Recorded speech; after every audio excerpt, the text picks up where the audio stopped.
Trees ask nothing. They just do what they do and don't want anything back in return, and all that they do is really good. This is what's saving the planet, quite honestly, are the forests. If you're attached to your forest, you really want to take care of it. Each generation is a custodian. I'm just a caretaker. I'm just here for this point of time, and then I pass it on to others. I'm just really grateful for the people who have done it up to this phase.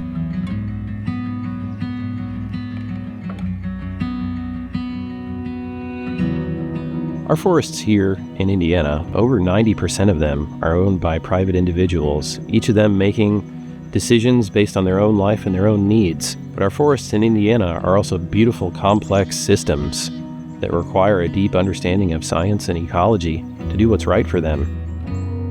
The forests themselves have so much value, and so there is definitely an incentive from all of us to keep forests intact, keep them healthy and functioning so that they're going to be viable for future generations.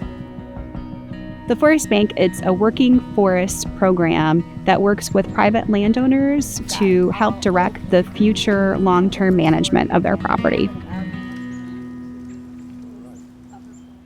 My name is Rick Schrimper. I currently own 40 acres here in Brown County, Indiana.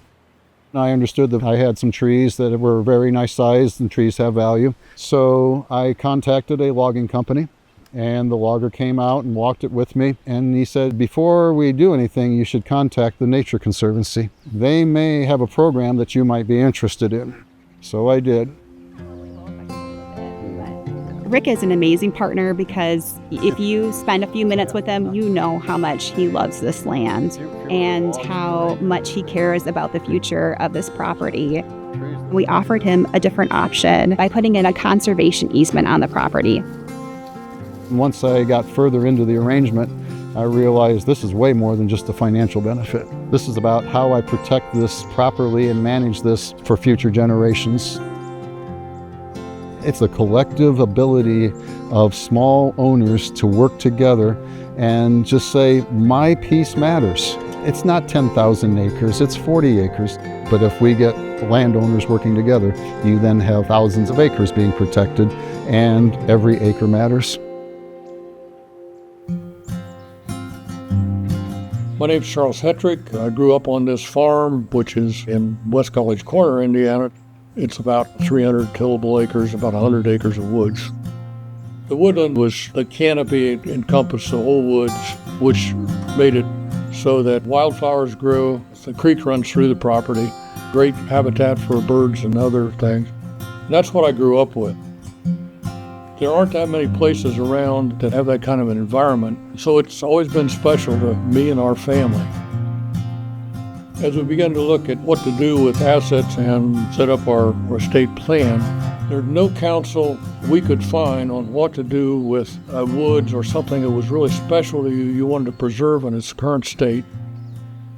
If you sell it, somebody probably harvest the trees. We didn't want that to happen, so currently have worked with the Nature Conservancy for years to address that. The Forest Bank is a way to provide that long-term vision and that assurance that we will do the right thing based on the science as we understand it, and we'll keep managing the forest forever. The woods is going to continue to be in good hands, and I don't have to worry. I can feel like I've done my job for the Hetrick family by maintaining the place that was so special to all of us.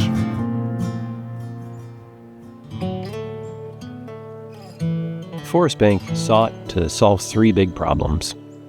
People making decisions based out of a financial need right now, them worrying about what the next generation was going to decide to do with their land and their forest after they were gone. And finally, we wanted to create a way to manage our forests for rare and declining species and habitat types. This is Wallow Hollow Woods. It's an outstanding example of oak woodland management. It's a property owned by the Nature Conservancy and managed through the Forest Bank. We need to manage the forests that we have to recreate the disturbances that aren't happening on the landscape anymore and fix the problems that we're dealing with today. We don't have large fires running across the landscape anymore, so we should use prescribed fire to recreate them. We have invasive species, and we need to work to remove them from the landscape. growing those oak forests sustains biodiversity and keeps our forests and our planet healthy. By doing this work, we're going to ensure that our children and future generations are going to have healthy forests. They're going to see the same wildlife that we see commonly today. So we need to do all of these things to make sure that we have healthy and vibrant forests for the future.